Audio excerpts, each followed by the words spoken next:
Welcome, low ego action heroes. This is Debbie Levitt from deltacx.com. We are a full service CX and UX consultancy. I am finally rebuilding a new site for us at customercentricity.com.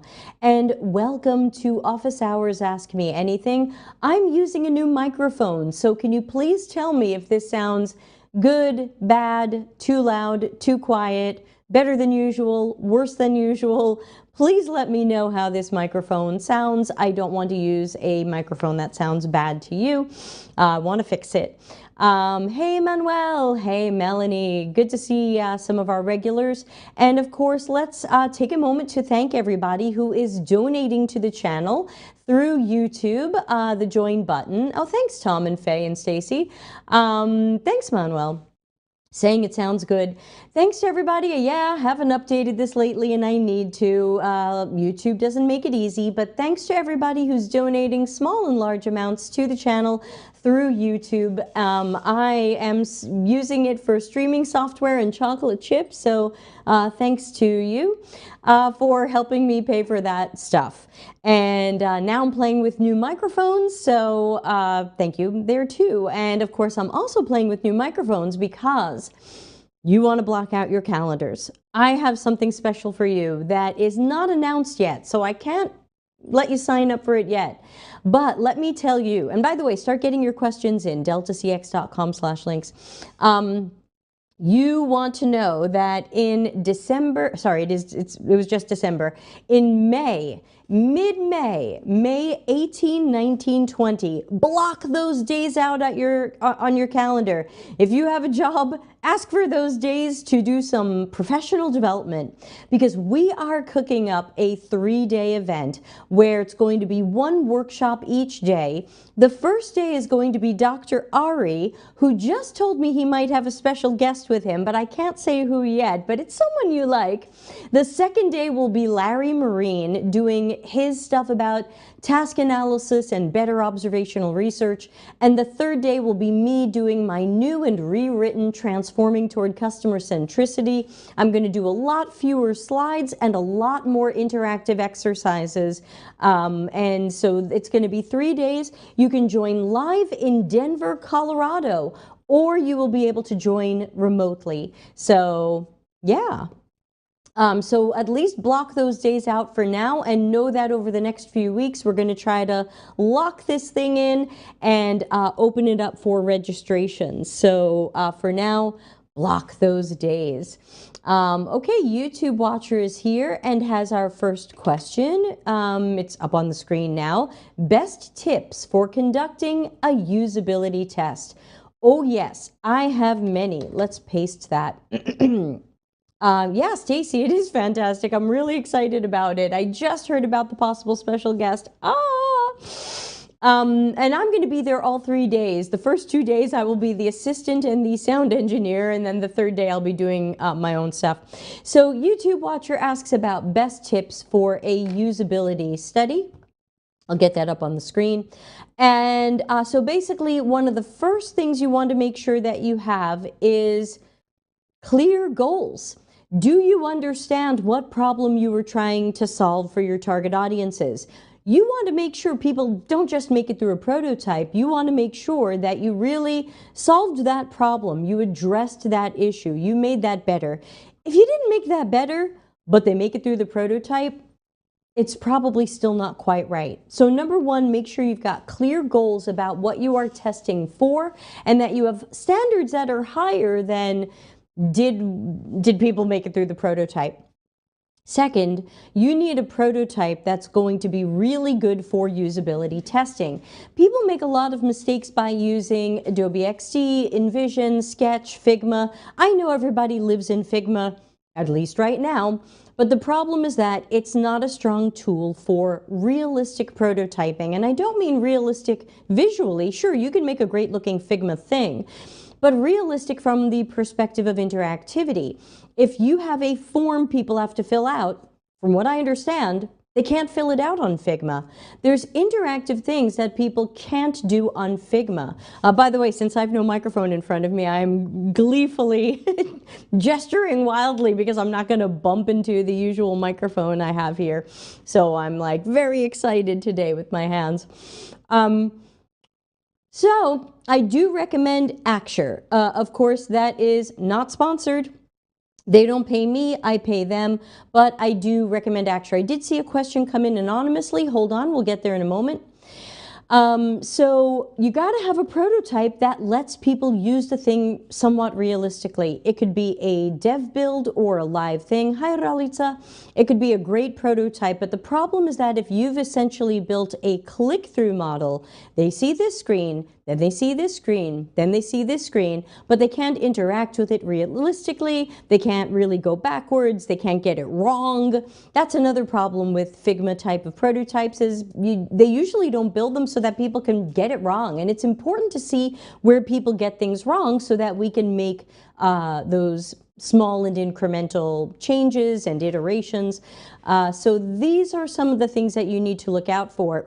From there, you're deciding if you want to do it moderated or unmoderated. Do you want to be there as a moderator? Is this something people can do unmoderated, and you'll watch the videos later? You know, again, I can't say for sure. There's pros and cons to both.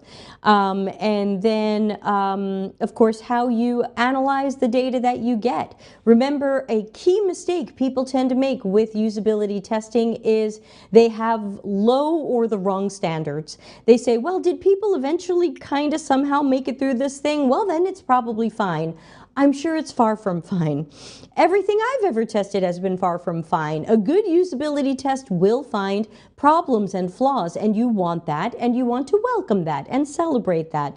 So just make sure that you are not going into it with very low standards where you're saying, well, you know, it's probably good enough. No, that point of usability testing is finding where it's not good enough and where it's not meeting our customers' needs, where it's not, what's the word I'm looking for? I don't want to say delight because that's not what I'm thinking, but where it's not solving people's problems or solving what we originally set out to solve. So YouTube watcher, I hope that helps.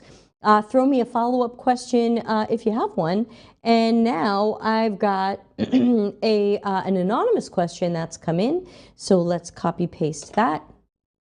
And here's what it says. Let me also paste it into the file I keep that will become the YouTube description. So all of these shows are archived on YouTube. You can always come back to the Office Hours playlist and watch them later, watch them again, watch them at 2x. Totally up to you. So anonymous person says, what's the story behind what seniors don't like about the word UIUX? What effect does the title have on business and the growth of junior UX designers? Okay, so I don't love UIUX, but it's not a hill that I like to die on. There are definitely people who are less happy with that term than I am. I can trot out my usual prop. Many of you have seen it. This is my actual license plate from 2011. That's right. It's a California license plate that says UXUI.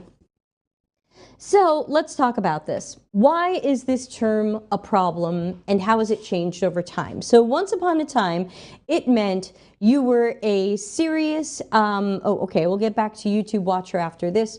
Once upon a time, it meant you were a serious UX professional who worked on UX and user interfaces. Hey, Credence, o fortuna to you. That's what it meant. It was meaningful. It described what I do and what other people like me do.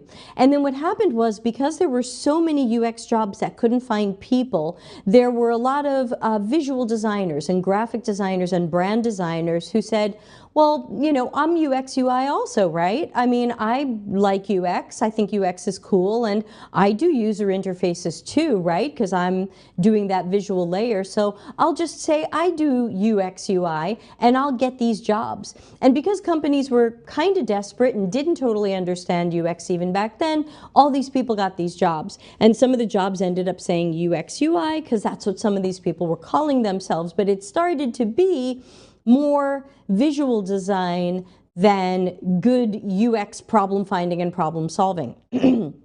So some of us started saying, okay, I'm not that, I'm something else. Maybe I'll call myself a product designer. So then people said, oh, product designer, yeah, that's what I am too. And then they mostly did visual and graphic design.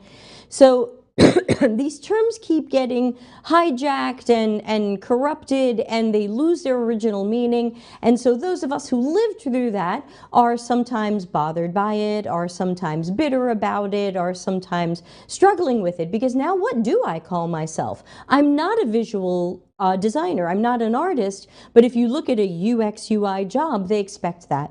If you look at a product designer job, they expect that. So what am I? Hi, Skylar. So that's why for some old school people, there's some of that kind of leftover grumpiness around, I knew what I was and I had the right name for what I did, and it got changed out from under me. What happened here? So I think the problem is that many UX, UI, UI, UX, and in some cases product designer jobs are mostly visual design jobs. Many people in those jobs will say or admit, I'm not sure I'm doing a lot of UX. Sure, I'm making a wireframe or a prototype, but I'm not really a problem finder or a problem solver. I'm not really getting to use best UX practices. I'm not really, I don't feel responsible for necessarily the usability of it. I feel responsible more for the appearance of it and the brand vibe of it. So that's some of the problem with those titles. Now, of course, if you're more of a visual graphic brand designer, then you might say, yeah, that describes me pretty well. I would probably be a little bit more on the artistic side than on the psychology, behavioral design side. And so for some people, that title is technically correct. Us old school people tend to see it as more of a visual graphic brand, aesthetic designer, and much, much less of behavioral design and psychology-based design and things like that. So is there anything wrong with the term? I don't love it. I think it has kind of cheapened what UX could be, and I see UX and UI as being separate. I think that sometimes people are good at both, but sometimes people are really great or better with the visual brand graphic design, and they're not as strong, or sometimes they're terrible, or sometimes they're great, but mostly not as good with the more usability, behavioral, psychology, problem finding, problem solving side of things. So to mush them together as if they're one thing, they're not one thing. So that's, I think, where a lot of that grumpiness comes from. They got mushed together as one thing, they're not one thing. And what happens is if you mush two totally different things together and say that they're one thing or one job, you've now taken people who are not good at one of those things and they can't get that job. So I can't get any job that expects me to be an artist because I'm a strategist and a problem finder and a problem solver and a person focused on behaviors and psychology and perspectives and things like that. And I'm never going to make something that pretty. And so that's tough. I mean, like if you had UX UI, Don Norman probably wouldn't get your job. I don't think he's much of an artist. You know, Jacob Nielsen, would he get the job? I didn't think he was much of an artist. Larry Marine, you know, would he get your job? So I think that, you know, this combining of jobs and combining of titles is really the bigger problem, because I think even for us grumpy old school people, if you had a UX job and you had a UI job separately, we'd be like, great, put the right specialists into those jobs. But when you combine it, you run the risk that somebody's not really great at both, and now something that you're responsible for is not as good as it could be. And that's where we run into trouble, both in our jobs and in what we're trying to create for customers. Ana Lucia says, I personally don't appreciate those titles that try to be an umbrella of tasks and responsibilities. I've been there on my last job and I hated it. Yes, so there's that as well. So to finish the rest of the question over here, What effect does the title have on the business and the growth of designers? Not necessarily anything. The only thing to watch out for is that if the job imagines that you are mostly, and I'll just to stop saying all the words, a visual designer, an artistic designer, then you might not grow as much or at all as a UX designer, as an interaction designer, as an information architect. If you don't care about that, cool. If you did care about that, hey, it's something to look out for. If your job thinks you are part of the pretty layer and they're not helping you grow in the underlying UX best practices, it can affect your growth as a UX designer. So other than that, the business doesn't care. So there you go. Thank you for putting up with that long explanation. We have a follow-up question from YouTube watcher, and let's see what they're saying. And YouTube watcher says, we have a live working org for the usability test, so no prototype at this time. Okay, so you're going to be usability testing the real product, whether that's a website or app or system or something else. What about metrics for the task in the usability test?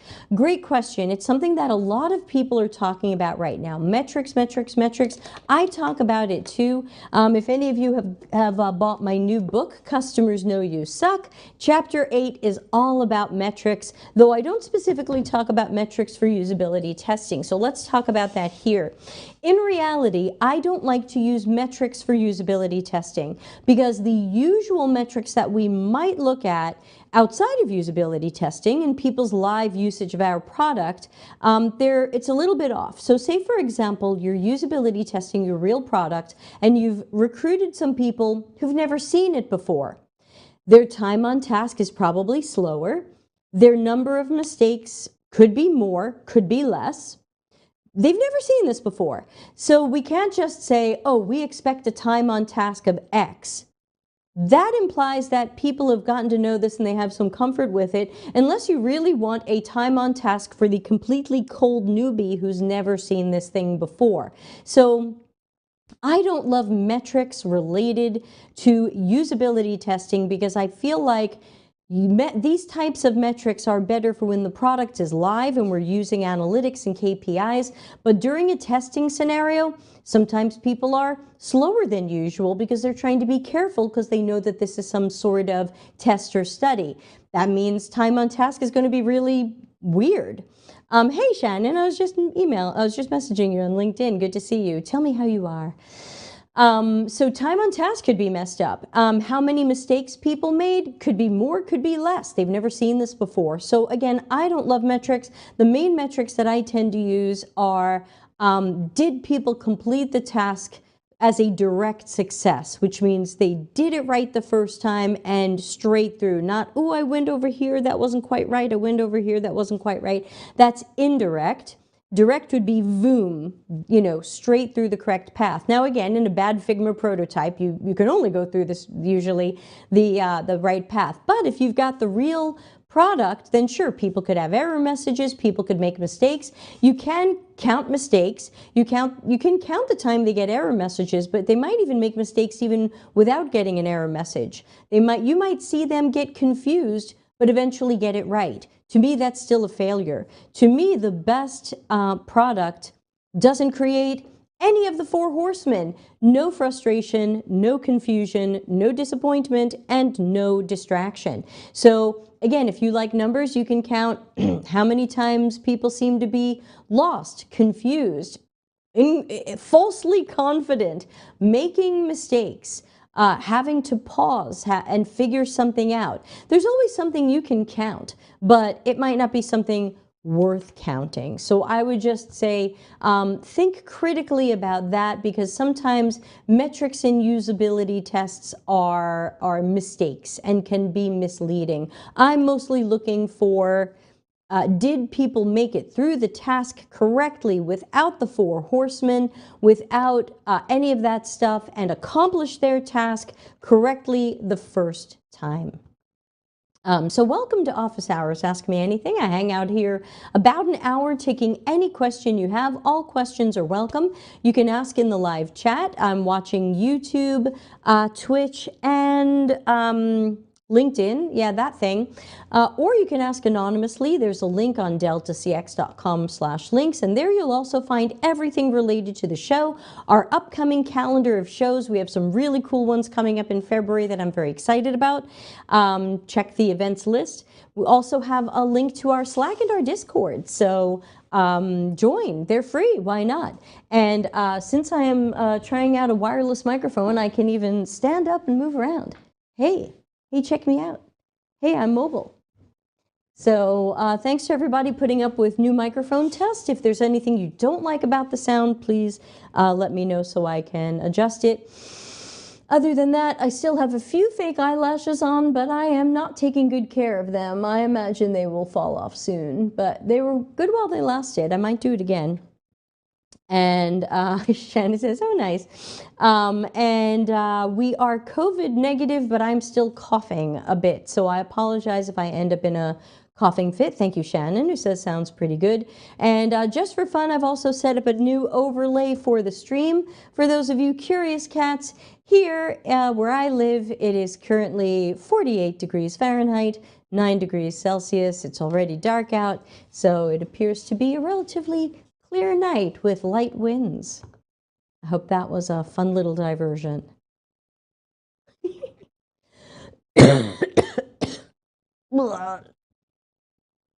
Ana Lucia says, following that line of thought, do you think it may be okay to ask questions about how much the participants know about a product? For example, if they've heard it before. Great, let's put that one in the YouTube description. And my answer to that would be, if that's important, I usually fish for that in the screener survey. So to me, if we want to make sure that our usability test includes maybe a few people who currently use our product and a bunch of people who don't use it, who are kind of seeing it cold but fit our target audience, I would check that. I would put that into the screener survey.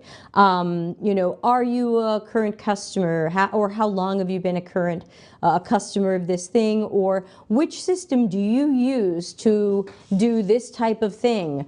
Company A, Company B, Company C, Company D, and of course you're in there somewhere. And of course, always include a fake company. I like to, we can use a fake, you put Delta CX in there. That's a great fake company. I like to joke I'm going to use Manuel's last name, which I haven't yet. I feel like a little bit bad about that. But I think Manuel has a great last name that sounds like it could be a really cool tech company. I would say that's something that you could do. You can see which companies they use, and then you can recruit for people who use only you and somebody else, only somebody else. So if it's important for the participants to be familiar or unfamiliar with your product, I wouldn't, thank you, Manuel, I wouldn't necessarily try to find that out once the session has started or during the unmoderated test. I would screen for that earlier on. I don't know why we're not getting our smiley faces today. Let me try reloading. I would screen for that early on and make sure we have the mix of people that we want. I hope that helps. Let me know if you have follow-up questions.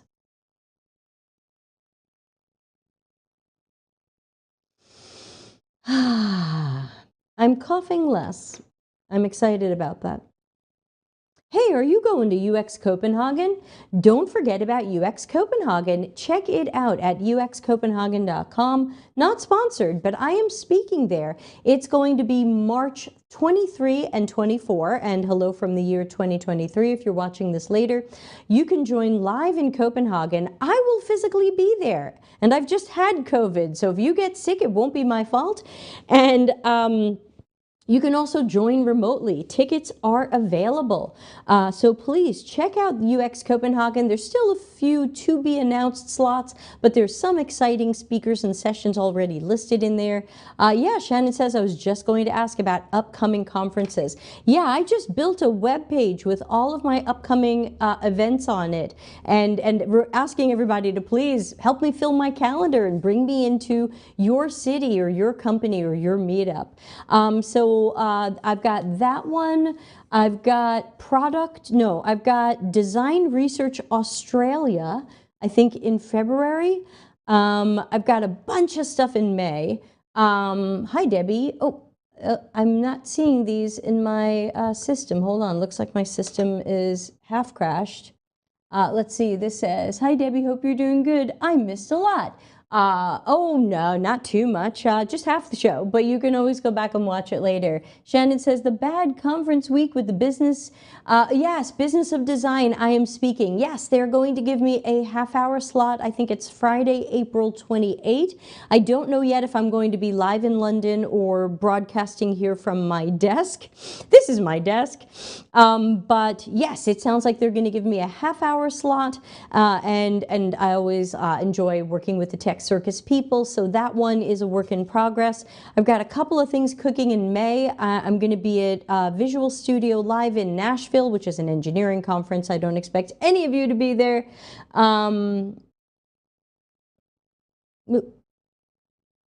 Somebody is...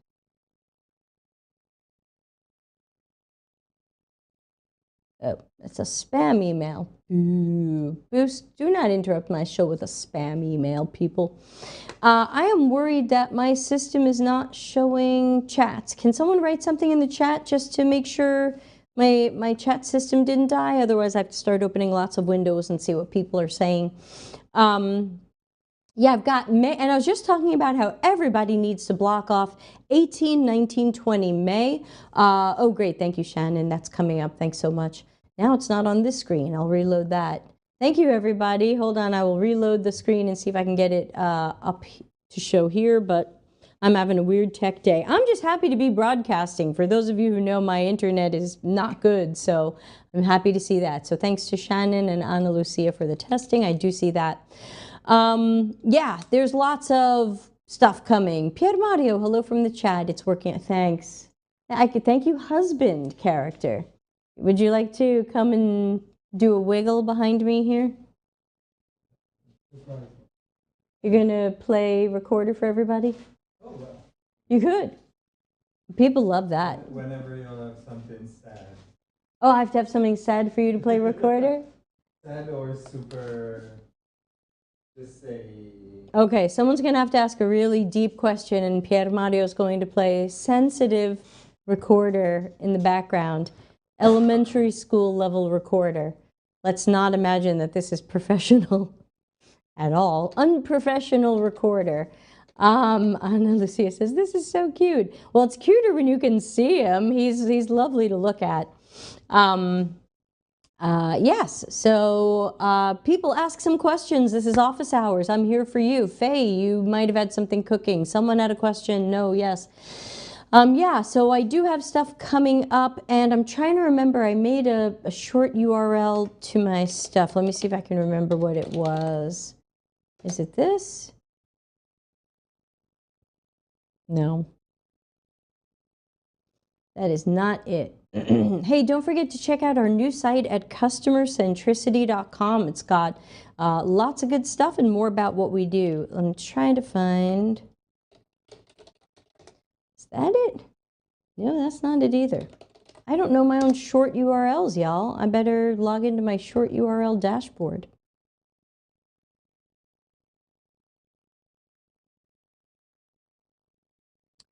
Okay, it's not here at all. I have no short URL for my upcoming events. That sounds wrong. Somebody send in a question while I try to wrangle my short URLs.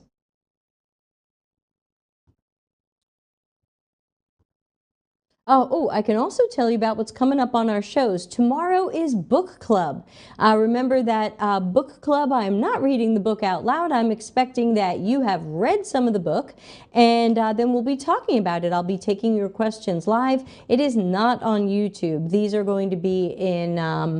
I started saying something about May 18, 19. Yeah, I'll go back to that. So book club tomorrow, that's in Google Meet. Go to deltacx.com/links and then go to events, and you'll see it in the event calendar.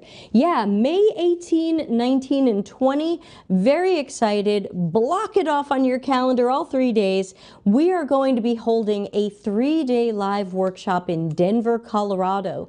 The 18th is going to be Dr. Ari talking about research and research strategies. He says he might have a special guest joining him, and I can't say who yet, but you you'll want to see both of these people.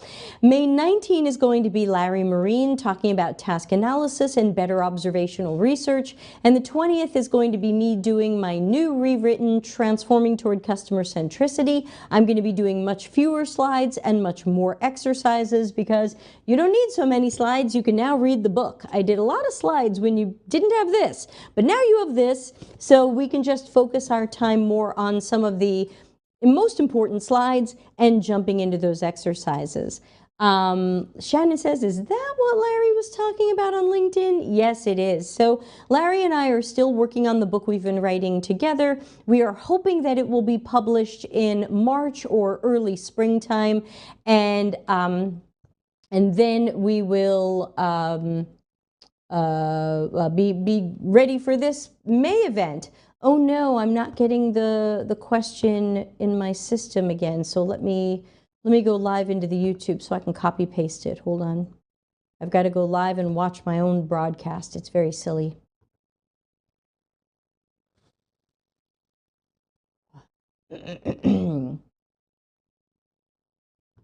Okay, Ana Lucia. I'm currently trying to get a few research samples for my research deck portfolio. I think I may have to request my friends and families to be participants. What are your thoughts about it? Okay, I copied and pasted that. And I'm not seeing any comments from LinkedIn in a while. I hope that didn't break. Sorry, LinkedIn people. Okay, so let's put that question up on the screen. And oh, I see. My system just logged me out. That's why we're not getting our chat things. Grr. Okay, so let's get this up, and I'll be logging in while trying to answer this. Multitasking. Okay.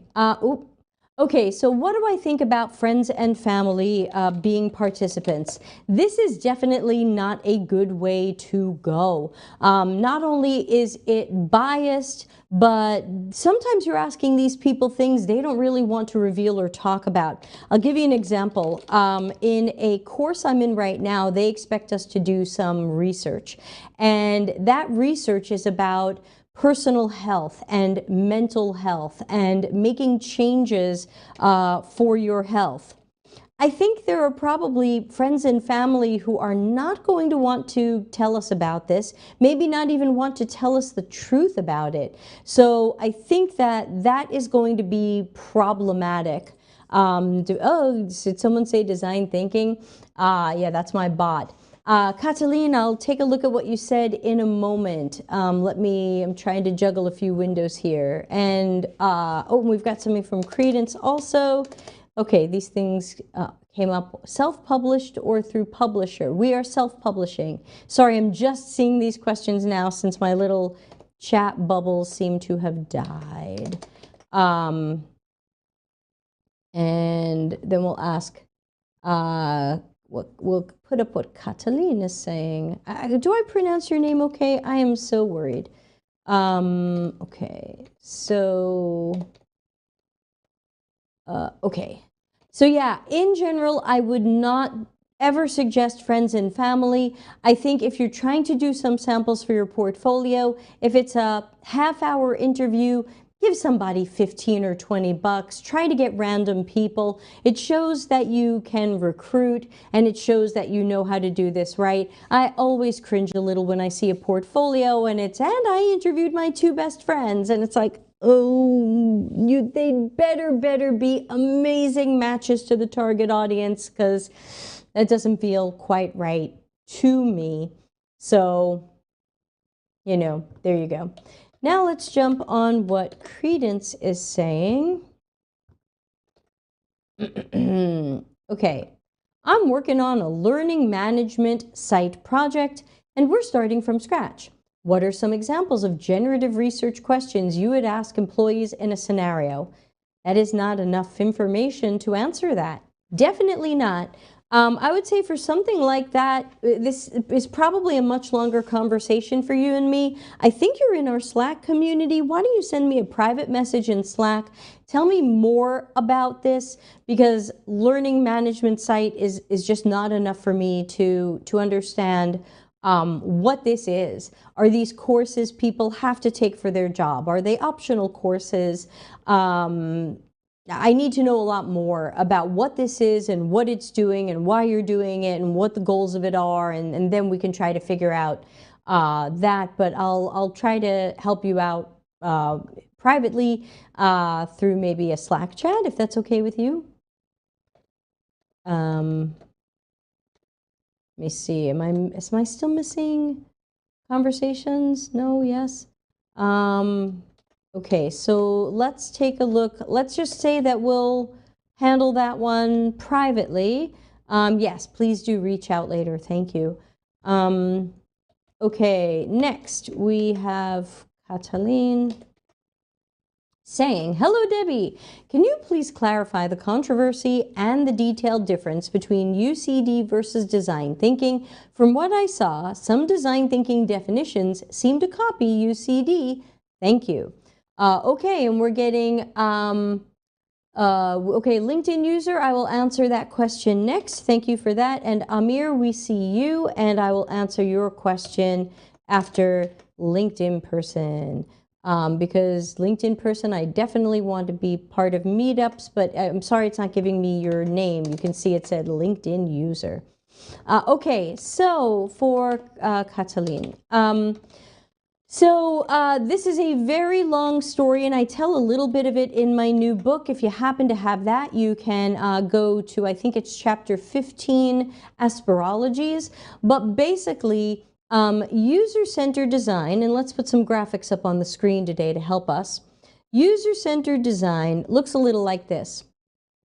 You've got research, and especially generative research coming early. That's where we learn about people's tasks, behaviors, perspectives, mental models, needs, how they do things now and where that's working and not working. We've got content strategy, which sometimes comes before or after information architecture, depending upon how your company does it. We've got information architecture, structures, hierarchies, taxonomies, organization.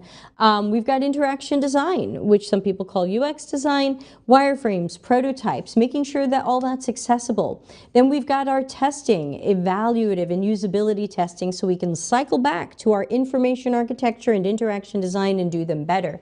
We've, of course, have our visual design, which is done at some point in here or sometimes at the end, and that's using nothing, or using our components, our design system, our branding. And then finally, we're monitoring stuff. We want to make sure that after it goes out to the public, we are watching for metrics and satisfaction and other things. That's the full user-centered design, UCD, or human-centered design, HCD. So, it looks like it's blipping a little bit. Let me take it off the screen, sorry. So how is that different than design thinking? Design thinking was IDEO's way of trying to take that and boiling it down to the simplest Fisher-Price children's toy version they could, so that they could sell it as training and fun workshops so that anybody could feel like they could do that. But of course, not everybody can do that. Not everybody's going to do it well, but everybody can feel like they can do design thinking well, because design thinking usually doesn't have standards for quality. It usually doesn't have standards for, did we do any research or are we just guessing? Was our research any good? Is it the right research? There's a lot of things in design thinking, at least in most definitions that I've heard, that make it sound like we really don't have many standards. We just want to get together and brainstorm and have fun. So sure, you can do that, but it doesn't look anything like user-centered design. User-centered design doesn't say, solve your problems by playing with Legos. I guess you could, but that's, not built in. So design thinking, for the most part, is kind of a super, if you think about Double Diamond is a derivative of user-centered design. That's still pretty close to user-centered design. It's got a lot of those phases in there and just presents them in a visual way. It's pretty close. Then you have something like design thinking, which is a derivative of user-centered design, but it's really far away. It's quite different. You're not going to get the same results. You're not doing the same work. in many cases, not all, in many cases, design thinking is an assumption that you can do that whole user-centered design process, or at least some of the solution parts of it, in group workshops in hours or days. And of course, I want more than that to find and solve problems. I want more than that to make sure we understand our users and customers and their, as we always say here, people, systems, and context. So I hope I'm making sense here. Let me know. I don't know if my chat system died again. Nope, you're not writing anything. Okay. So those are some of the things that I notice. And again, I go into this in chapter 15 in my book. If you happen to have my book, you can read more about that. There's, let's see. If you have the paper version, the astrology starts on page 190, and then what is design thinking is on 195. Is that a 195? And then I literally have a thing here that says, oh, I can take this off the thing. Is design thinking the same as HCD or UCD? So I am answering your question here. If you don't have the book, of course, you can buy the paper one on Amazon, or if you go to the website, you can buy a digital copy for as little as $1. And the digital website is cxcc.to/CKYS for Customers Know You Suck. So I would say that is the short version, more in the book. Let me know if that helped, and you know, hopefully that's the answer. And thanks to LinkedIn user for holding on and waiting so that we can answer that question next, since I hope it's a question a lot of people will have, which is, how do you invite me to speak at your meetup? The question says, oh, Shannon says, I just ordered paperback. No one got it for my birthday. Happy birthday to me. Happy birthday to you, Shannon. Happy birthday to you. Love and empathy. I help to organize online UX meetups. Can you say more about how to invite you as a guest, your requirements, if you come with your own topics or preferred us to suggest? Yes to everything. How to invite me to a meetup? Contact me. You can write to me through our Slack or Discord. You can write to me through LinkedIn. You can email me at deb@deltacx.com. Any of these ways. If you don't hear back from me, check your spam, because chances are I've written you back. How do you invite me as a guest? Tell me what you've got cooking. Tell me where you are. Do you want me there live? Do you want it remote?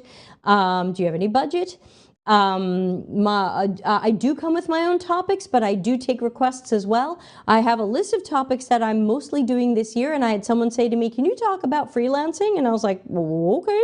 You know, that wasn't one of my topics, but I'll whip up something for you. So totally up to you. Some people are familiar with some of the things I tend to talk about, and they go, ooh, let's bring in Debbie to talk about her current thing. And some people say, we just like Debbie, but we wish she would tell us about this. And so I'm open to either way. You can run with one of my usual topics, or we can whip up something for you. If you want me to speak at your company or train at your company, everybody, just contact me. Just tell me about what you're looking for, and we'll figure it out. Oh, EJ.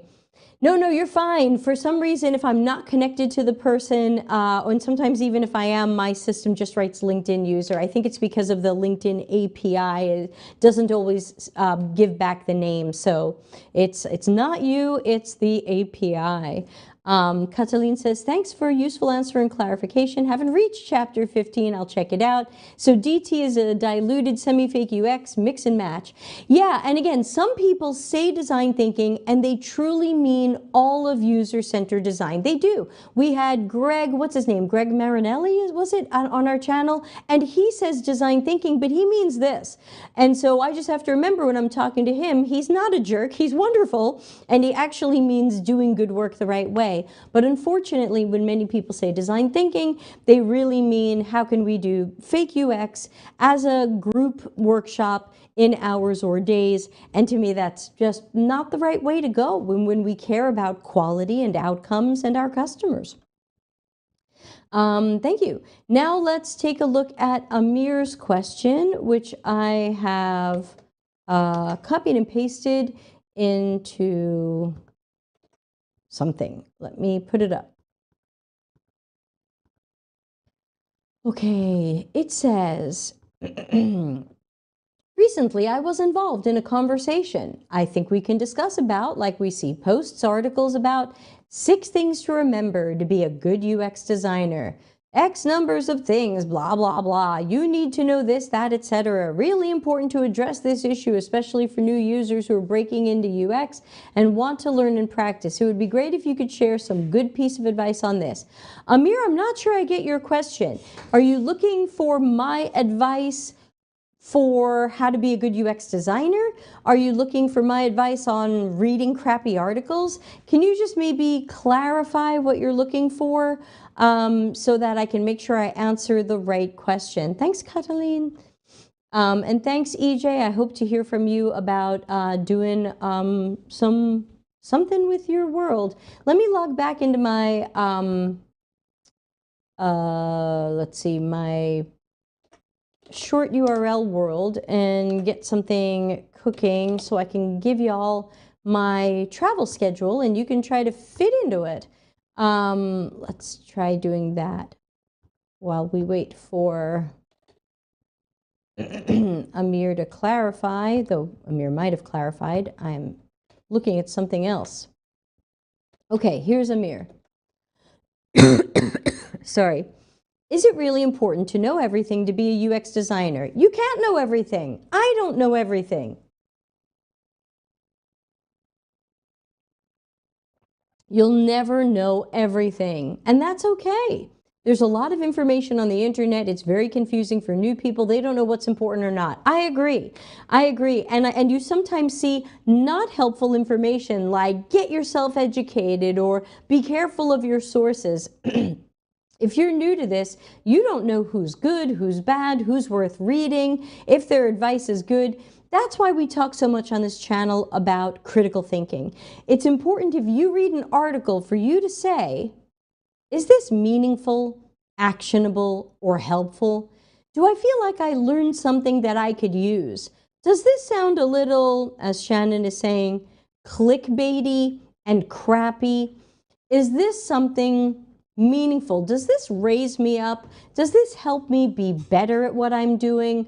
Or is this garbage? Is this decreasing the importance of UX and making it sound like anybody can do it? Is it an article that's not actionable? Actionable is this way. That's not actionable because it's saying things like, become better at visual design. Great. How do I do that? How do I know what I'm doing wrong? There's so many non-actionable articles out there that, as you said, Amir, list, 5 things to know and 2 things to do and 10 things to whatever.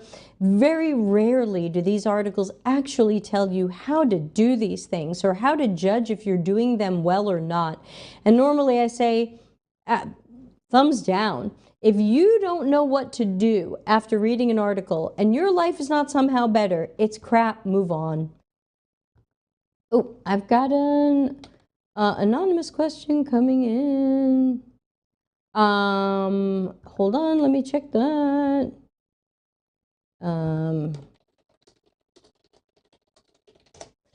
Okay, hold on, anonymous question. I have to go somewhere else. I have to reload a page. It's all different systems that are not glued together well. Someone designed me a thing. Oh, that was EJ. Okay, sorry about that, EJ. Thank you for asking. And also in LinkedIn, I was only just seeing your not totally anonymous question now, so thank you there. Okay, Ana Lucia says, I was going down that rabbit hole of not knowing everything, and I kept thinking I wasn't good enough and delaying doing things that would actually be beneficial to me and applying to jobs too. Yeah, exactly. Don't get that, where you kind of lock yourself into thinking, I'm not good enough yet. I don't know enough yet. Sometimes you just have to say, hey, I'm pretty good for junior level, for mid-level, for senior level, whatever it might be. That's why there are levels of this stuff. It's a ladder. So you might not know much yet, but you might be great at apprentice or intern level or junior level. Don't worry about knowing everything. I have an old Medium article from what must be 2 years ago by now where I completely pooped on Jared Spool. I know that won't surprise any of you, because he had a really wacky non-actionable article like 5 easy steps to becoming a UX unicorn. And it was the most BS article ever. His step 1 was like, learn everything about everything. And I was like, that's step 1? That's like 5,000 steps. Shannon says 35 pixels on a button is important, blah, blah, blah. Do the users care? Is it clickable?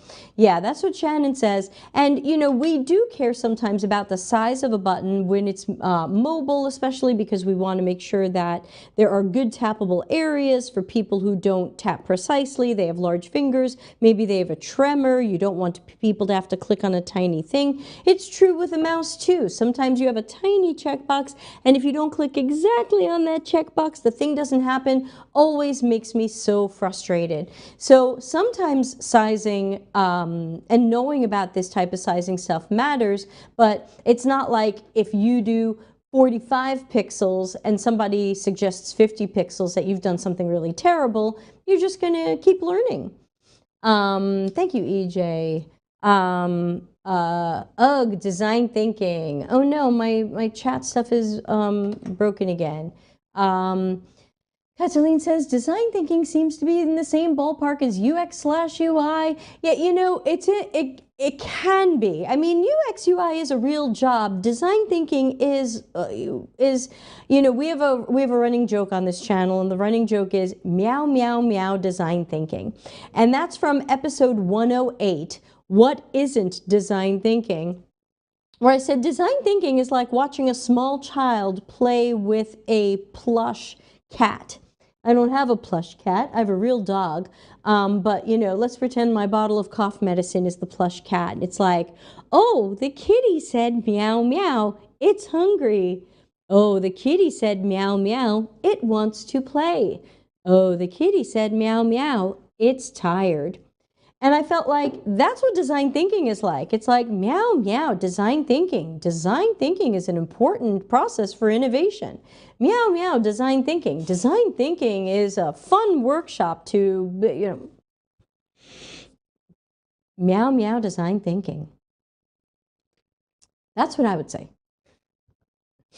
That's what we say around here. Let's see. Copy and paste. I'm copying and pasting. Give me a moment, everybody. I've got something important happening in the background. When you're trying to help a friend, but you're doing a live YouTube show and you still want to help your friend, and, there you go. So, copy paste. But if I can help my friend today, I would feel very good.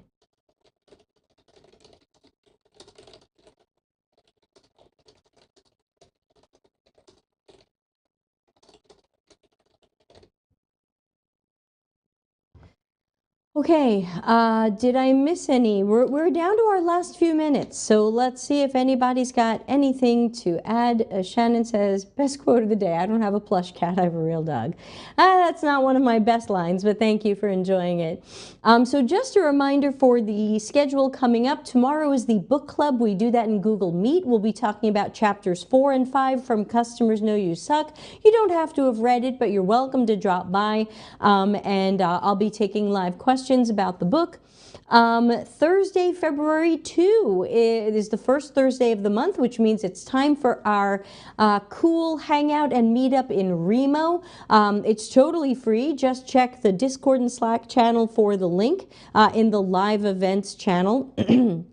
And join on in. You can talk about UX, you can not talk about UX. We're just there to get to know each other better. Friday the 3rd will be critical thinking. So if you want to send in something for the critical thinking stream, send it to deltacx.com/links. Monday the 6th, I am not going to be doing Think Out Loud, but the last 2 Think Out Louds, we did a new type of Think Out Loud where we did a Delta CX impact map and a couple of other exercises from my new material. But I realized I didn't stop and tell you all about the new Delta CX impact map. So I'm going to do a micro lesson on the Delta CX impact map, which is from chapter 18 of the new book. Tuesday the 7th is going to be Office Hours Ask Me Anything, just like this, but we're going to have special guest Helle Martens from UX Copenhagen Conference. So she's going to be answering your questions and telling you more about the super conference where I will be speaking soon. Wednesday the 8th is book club. Thursday the 9th, I'm going to be reading you my Medium article about should we have debates at conferences. Ana Lucia says, I was here trying to add your stuff to my calendar. I always forget where you live. Hey, you don't have to remember where I live. Go to deltacx.com/links. There's a link there to a Google Calendar. You can just add that Google Calendar to your Google Calendar, and I'm sure Google will adjust the time zones. I live in Italy, so when I tell you it's at 6:30 p.m., that's Italy time. I don't know where most of the rest of you are. Well, let's see, I know Shannon's in Cleveland, but that's about it. So yeah, just let the Google do the work for you. Go to deltacx.com/links, grab that event calendar, add it to your Google Calendar, and you will know when the things are. And we just created a new stream on Friday, February 10th, since that's not a Think Out Loud, a critical thinking week. We're doing critical thinking every other week. Friday the 10th, we're going to have Michelle Ronson on to talk about freelancing and consulting in UX research. I think a lot of people, especially those who've been laid off, want to know about that. Michelle volunteered the topic and I said yes. Anna says, there's an import. I was adding it one by one. No, what you do is if you Google this, you can go into Google Calendar and you can say add outside calendar or add friends calendar or add other calendar. I forgot what the exact words are. It's in your settings. Add other calendar. You'll get the URL from the Delta CX calendar and then you'll put it in and it will show up in your calendar as a separate calendar. So yeah, you don't have to import it. That would be ugly. Yes. Let's see. No to this spammer. Yes to EJ. So there you go. Okay. Hey, we're probably done here. Thanks to everybody who joined in. Please subscribe and tell friends about the show. We're always looking to get more subscribers here, and YouTube still kind of has me shadow banned, so I really need you to help get the word out. Amir says, thank you. I'm listening from Pakistan. Thank you for staying up late for us. It's midnight. Oh my gosh, thank you so much. Thanks to everybody who joins from east of me. I know you are up late, and I know the time zone is not your friend, but thank you so much for being here. Remember, you can always send questions ahead of time to deltacx.com/links. You can send them through the anonymous system. You can go to sleep, I'll answer them, and you can watch the show later. So thank you for staying up, but you don't have to. All right, I'm going to play us out of here. I will see people tomorrow in the Delta CX Customers Know You Suck book club, which is in Google Meet and not YouTube. I hope to see everybody Thursday at our cool hangout and networking where we get to know each other better. And then I'll be back here Friday for critical thinking. So everybody have a good few days until I see you again. And I guess I will play us out of here. Bye. Customer centricity as business intelligence. Visit deltacx.com to learn why we are